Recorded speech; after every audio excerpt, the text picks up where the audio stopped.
Le deuxième coup de massue donné à la physique classique viendra de la découverte de l'effet photoélectrique.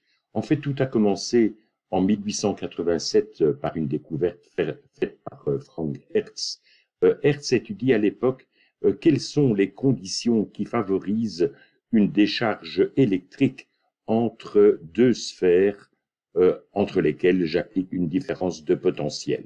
Donc il regarde quel est l'effet de la haute tension, quel est l'effet de la distance, mais il s'aperçoit en fait que la décharge est nettement favorisée si on éclaire la sphère négative avec un rayonnement ultraviolet, ce qui est absolument incompréhensible à l'époque. Mais c'est clair que ce n'est pas avec un dispositif tel que celui-là qu'on pourrait étudier finement ce phénomène. Donc, très rapidement, on arrive à un système nettement plus sophistiqué que je vous présente ici à côté. Donc, vous avez ici deux électrodes, la plaque à gauche qui sera portée normalement à un potentiel négatif et que l'on appelle la photocathode.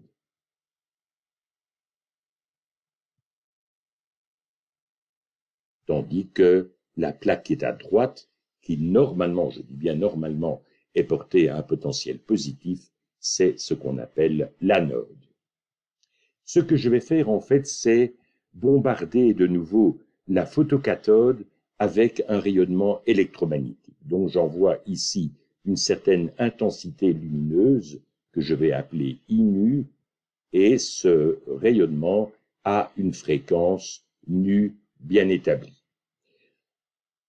Comme je m'attends à avoir un courant ici entre les deux, et pour pas que l'air ambiant puisse se gêner, je vais mettre tout l'ensemble sous vide. Donc en fait, nous allons entourer ce dispositif d'un tube dans lequel on va faire le vide. Donc à l'intérieur ici, j'ai le vide et ceci est en quartz. Pourquoi en quartz?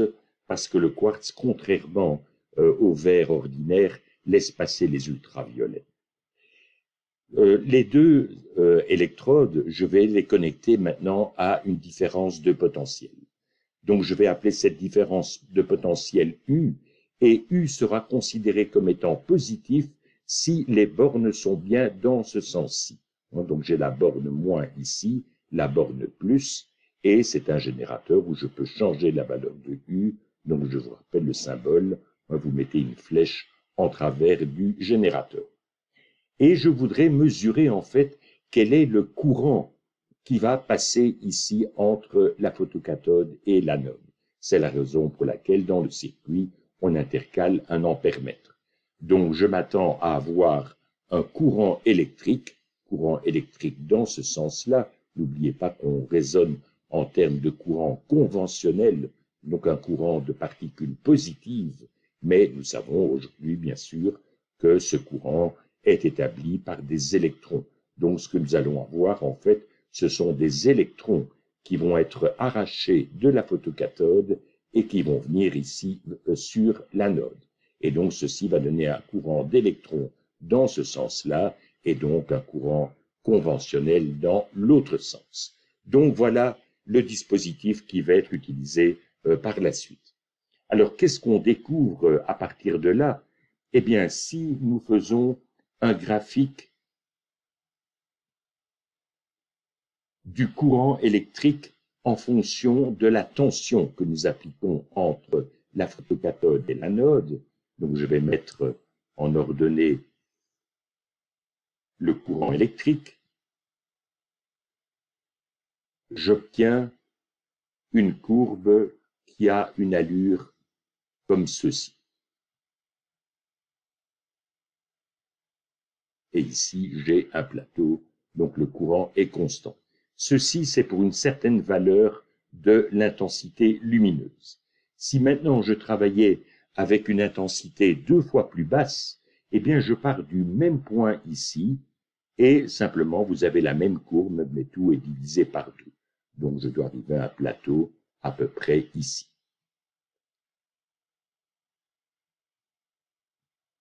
Ça, c'est pour une intensité lumineuse égale à I nu sur 2. Bien, première constatation, c'est que le courant électrique est proportionnel à l'intensité lumineuse. D'autre part, de ce point-ci, je vais le dénoter, faites attention, on met en évidence le signe moins, donc je vais appeler ça moins U0. Ça veut dire en fait que U0 est une quantité positive. Et ce potentiel porte deux noms. Je vous donne les deux pour être complet, parce que vous risquez de le rencontrer dans la littérature.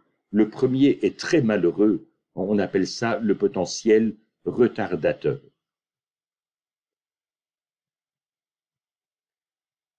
C'est complètement stupide parce que ça évoque un retard dans le courant électrique, alors qu'il n'y a strictement aucun retard. Donc, je le donne pour être complet, mais oubliez ceci, il vaut beaucoup mieux parler de potentiel d'arrêt. Je vais vous expliquer tout de suite, en fait, que veut dire cette valeur de U0.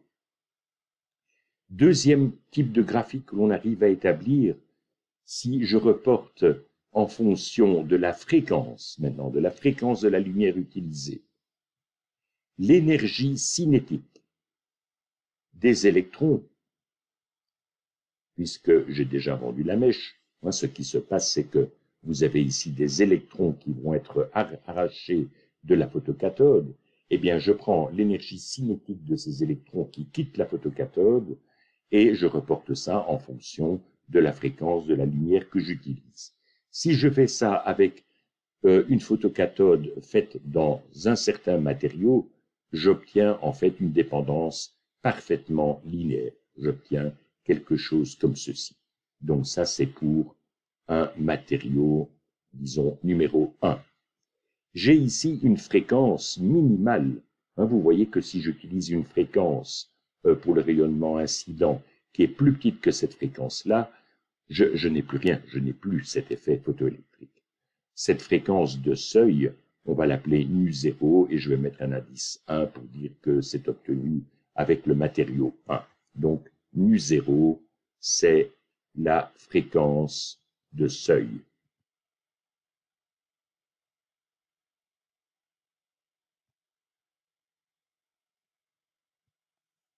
Si je recommence la même expérience, mais je remplace la photocathode par un autre matériau, eh bien, j'obtiens de nouveau une dépendance linéaire exactement avec la même pente. Et cette pente, ce n'est pas n'importe quoi, c'est la constante de Planck.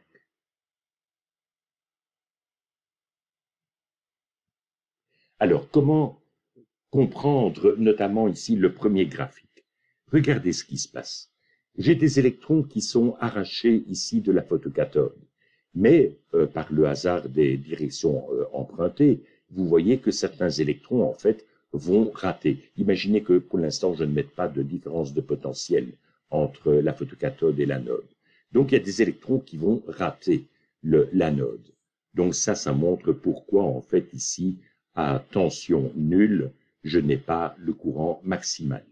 Tandis que si vous mettez maintenant un potentiel plus positif du côté de l'anode, eh bien, un électron qui aurait raté ici tout juste l'anode, il va être attiré, à cause de la différence de potentiel, il va être attiré et vous allez le capturer. Donc, ça montre que, au fur et à mesure que la tension de l'anode augmente, vous allez capturer de plus en plus des électrons. Même ceux qui avaient pris donc une mauvaise trajectoire de départ vont être déviés et vont être capturés.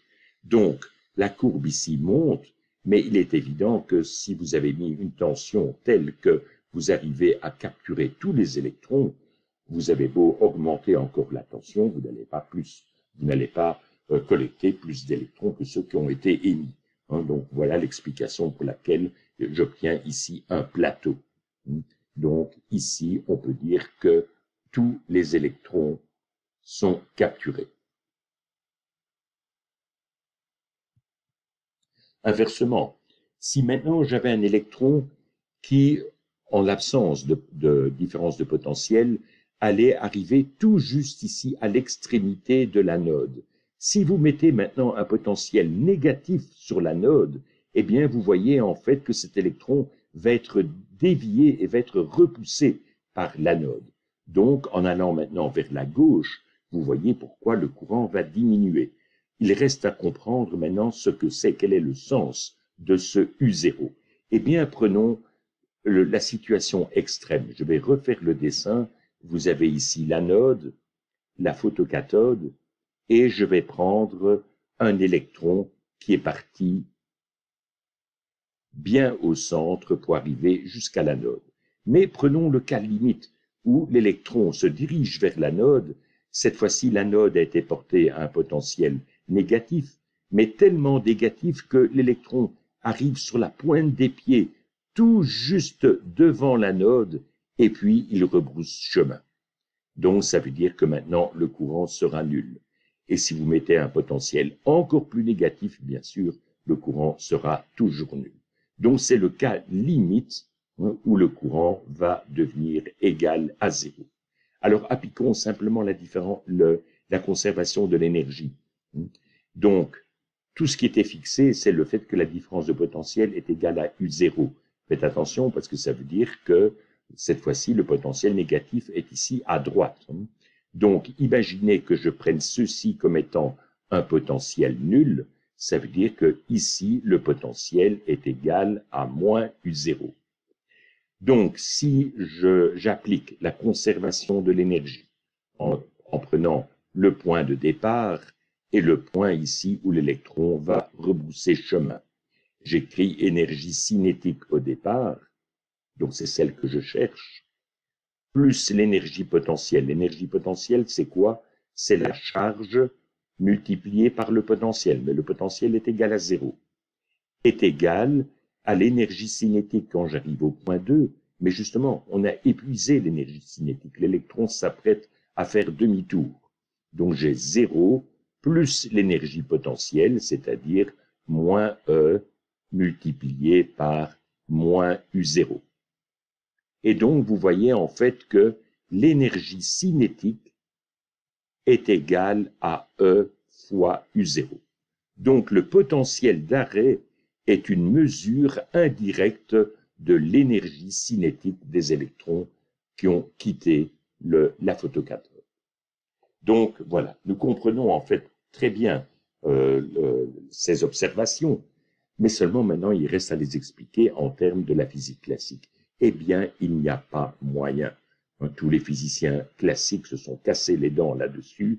Il n'y a pas moyen, avec l'électromagnétisme classique, d'expliquer ce que nous venons de découvrir ici. Et la solution viendra en 1905 d'Albert Einstein.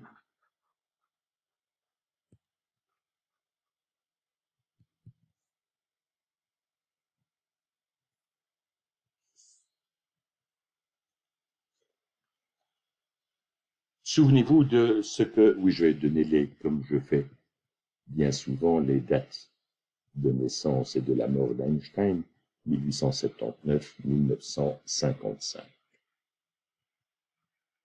Souvenez-vous de ce qu'avait dit Planck pour expliquer la théorie du corps noir. Il avait dit les échanges, je dis bien les échanges, entre l'onde électromagnétique et la matière se font par quanta égaux à h nu. Einstein va encore plus loin et dit non, ce ne sont pas les échanges qui se font par quantité h nu, c'est l'onde électromagnétique elle-même qui est faite de quanta égaux à h nu. Donc l'onde électromagnétique est faite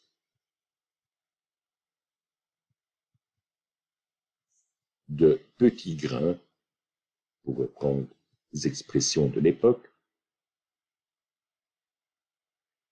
on va appeler ça de petites particules si vous voulez, d'énergie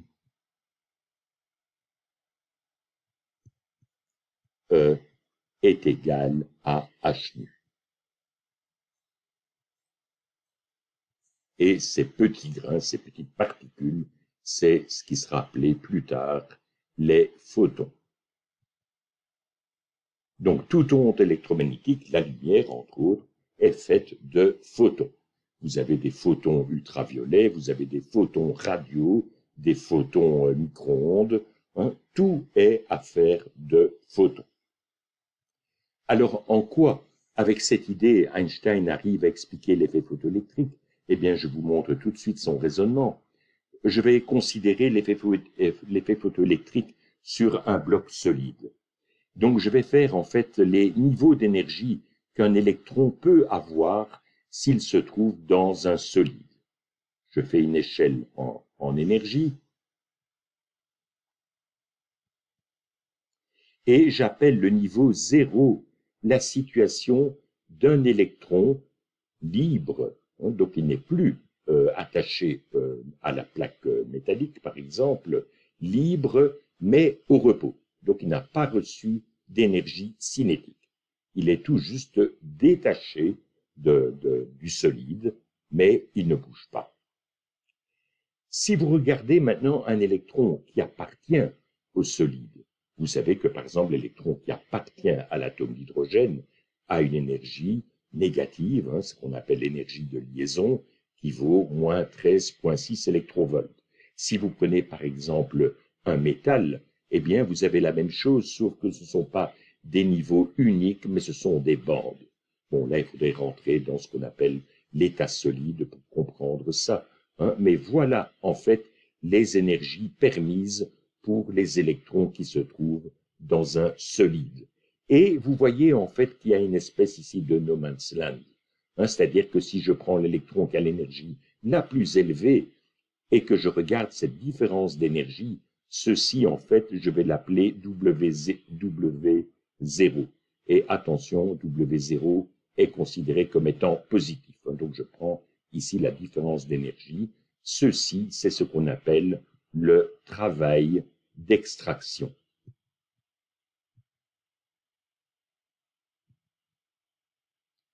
Donc c'est le travail qu'il faudrait effectuer, ou donc l'énergie à donner à un électron qui se trouverait juste ici, pour l'amener au niveau 0, c'est-à-dire pour le libérer de ce solide, mais sans lui donner d'énergie cinétique. Eh bien, à partir de là, Einstein dit la chose suivante. Vous imaginez maintenant un photon qui vient bombarder ce solide.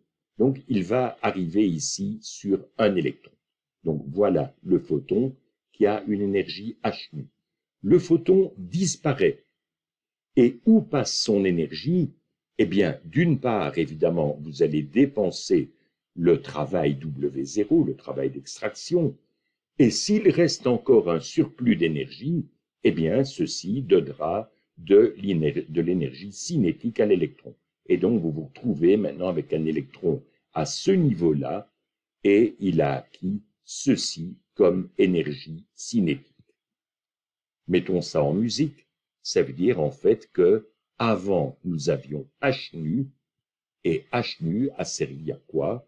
D'une part, donc à effectuer le travail d'extraction, et s'il reste du bénéfice, eh bien, ceci, c'est l'énergie cinétique de l'électron qui a été arrachée. Équation toute simple, mais ça vous donne un prix Nobel. En effet, hein, la plupart des gens croient que Einstein a reçu le prix Nobel pour sa théorie de la relativité. Non, hein, il n'a pas pu l'obtenir pour la relativité pour des raisons simplement de procédure, c'est-à-dire que vous ne pouvez pas obtenir un prix Nobel pour une théorie, la plus belle soit-elle, si elle n'est pas validée par l'expérience. Or, quand il sort sa théorie de la relativité, il n'y a aucune expérience qui prouve que sa théorie de la relativité est correcte. Tandis que dès qu'il a sorti cette équation-là en 1905, eh bien, ceci rendait compte de toutes les observations qui avaient été faites précédemment sur l'effet photoélectrique. Regardons tout de suite les conclusions de ceci. La première conclusion, si je prends cette équation, hein, nous savons bien qu'une énergie cinétique doit toujours être positive. Donc, forcément, ça veut dire que H nu doit être plus grand ou égal à W0. Or, W0, c'est une quantité positive. ça veut dire que je peux toujours la définir comme étant la constante de Planck multipliée par une fréquence, que je vais appeler nu0. Donc, si vous prenez les deux extrémités de cette ligne, ça veut dire que nu doit être plus grand ou égal à nu0. Regardez ce qu'on avait à l'écran précédent. Il faut que nu soit plus grand que nu0. Sinon, il n'y a pas d'effet photoélectrique. Deuxième conséquence, qui est liée toujours à ceci, si je regarde maintenant ce que vaut cette énergie cinétique, l'énergie cinétique, c'est quoi? C'est h nu moins W0. Et comme on vient de le dire, je peux écrire ça sous la forme h nu moins h nu0. Ou encore h multiplié par nu moins nu0. Donc vous voyez en fait que l'énergie cinétique, c'est une droite en fonction de la fréquence. Et la pente de la droite, c'est h. C'est exactement ce que nous avons constaté ici. J'ai un comportement linéaire entre l'énergie cinétique et la fréquence que j'utilise, et la pente de cette droite, c'est la constante de Planck.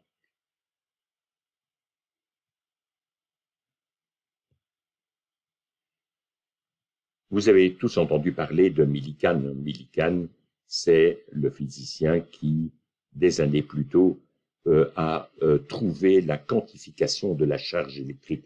Donc, il a montré que la plus petite charge électrique observable, qu'on appelle E, équivaut donc à 1,6 10-19 coulombs. Eh bien, le même Millikan, en fait, n'a jamais pu digérer cette équation d'Einstein. Il a passé 10 ans de sa carrière à faire des expériences parce qu'il voulait montrer que cette équation était fausse. Et après 10 ans, il a tiré comme conclusion, et cette conclusion, il a très bien tiré, il n'a pas dit Einstein a raison. Il a dit, je n'ai pas réussi à montrer que Einstein a tort. En effet, c'est bien dit pour un scientifique, parce que vous ne pouvez jamais dire qu'une théorie est correcte ou qu'un tel a raison. Il a raison jusqu'à preuve du contraire. Tandis qu'en disant que je n'ai pas réussi à montrer que Einstein a tort, ça, son affirmation était tout à fait bien formulée. Pour fixer les ordres de grandeur, maintenant je vais vous donner quelques chiffres. Regardons dans le domaine visible, parce que j'aimerais bien connaître finalement quelle est l'énergie de ces photons visibles. Donc je vais prendre les deux extrémités, je me mets à la frontière entre le rouge et l'infrarouge, c'est-à-dire que lambda est égal à 700 nanomètres. Donc l'énergie du photon, c'est h nu. Comment est-ce que je vais calculer h nu? Je vous rappelle que ceci, c'est aussi h, c sur lambda. Faites le calcul, vous allez trouver 1,77 électronvolts. Je prends maintenant un photon à la frontière entre le violet et l'ultraviolet, c'est-à-dire que je prends une longueur d'onde de 400 nanomètres. Faites le même calcul, vous allez trouver cette fois-ci 3,10 électronvolts. Donc voilà la gamme en énergie qui correspond aux photons visibles. Maintenant, je vous donne quelques valeurs de travaux d'extraction. Si vous prenez le sodium, le travail d'extraction est égal à 2,28 électronvolts. Donc, vous voyez que si vous avez une plaque de sodium et que vous l'éclairez avec de la lumière rouge, vous n'allez pas provoquer d'effet photoélectrique. Ce n'est pas possible. Tandis que si vous l'éclairez avec un photon violet, donc à la limite de l'ultraviolet, là, vous pouvez provoquer l'effet photoélectrique. Si vous prenez la plupart des métaux, je prends l'aluminium, le cuivre, le fer, le nickel, le zinc, je vous dis une grande famille de métaux, vous avez typiquement ici quelque chose qui est entre 4 et 5 électronvolts. Une exception parmi les métaux, c'est le platine. le platine qui a un effet photoélectrique seulement à 6,35 électronvolts. Et encore une dernière donnée, parce que je vous ai dit qu'en fait, l'effet photoélectrique pouvait très bien se faire sur un atome. Donc, imaginez que j'ai un atome d'hydrogène, et donc, par effet photoélectrique, j'arrache simplement l'électron de l'atome. Et bien là, bien sûr, le travail d'extraction, c'est l'énergie de liaison, je change de signe, c'est-à-dire 13,6 électronvolts. Vous voyez en fait que si je prends une plaque de sodium, par exemple, et que je prends un laser rouge, mais pas les petits lasers qu'on utilise dans nos laboratoires, mais je prends un laser de puissance. Vous savez qu'il existe des lasers qui ont des puissances instantanées de plusieurs mégawatts. Eh bien, prenez un gros laser comme ça et envoyez-le sur une plaque de sodium, vous n'allez jamais pouvoir produire l'effet photoélectrique. Pourquoi? Parce que le photon correspondant a une énergie plus petite que le travail d'extraction. Vous arriverez évidemment à faire fondre la plaque de sodium, non, parce qu'évidemment vous allez apporter énormément d'énergie, mais vous n'allez pas provoquer l'effet photoélectrique. Alors que si je prends mon petit pointeur laser violet, que j'ai déjà utilisé en auditoire, mais assez rarement, qui ne fait que 2 ou 3 milliwatts, et je l'envoie sur du sodium, eh bien avec ça, j'arriverai à provoquer l'effet photoélectrique. Donc vous voyez, c'est vraiment la fréquence, ou donc l'énergie du photon qui compte, et à mettre en correspondance, bien sûr, avec le travail d'extraction à effectuer.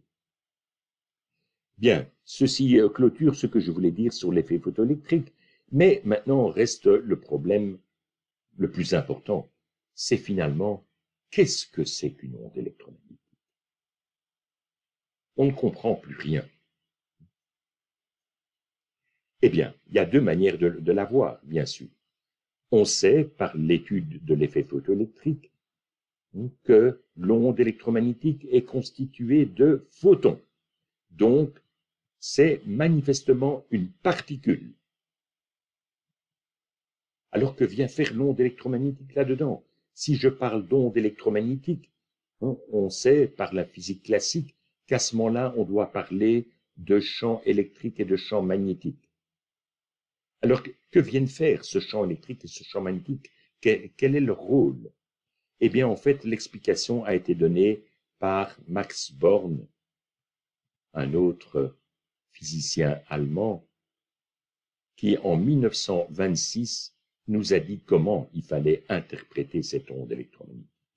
Il nous a dit, en fait, si vous prenez la valeur du champ électrique à un endroit quelconque, à un instant quelconque, et vous élevez ceci au carré.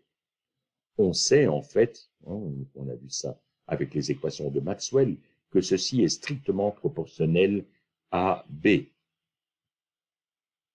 De nouveau, au même endroit, au même moment, en modulo carré. En effet, nous avons vu que la norme de B était toujours égale à la norme de E divisée par la vitesse de la lumière.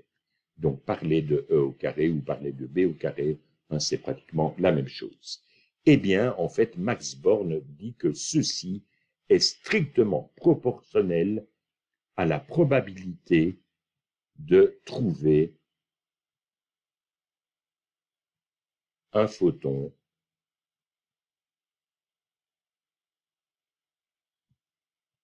en R à l'instant T.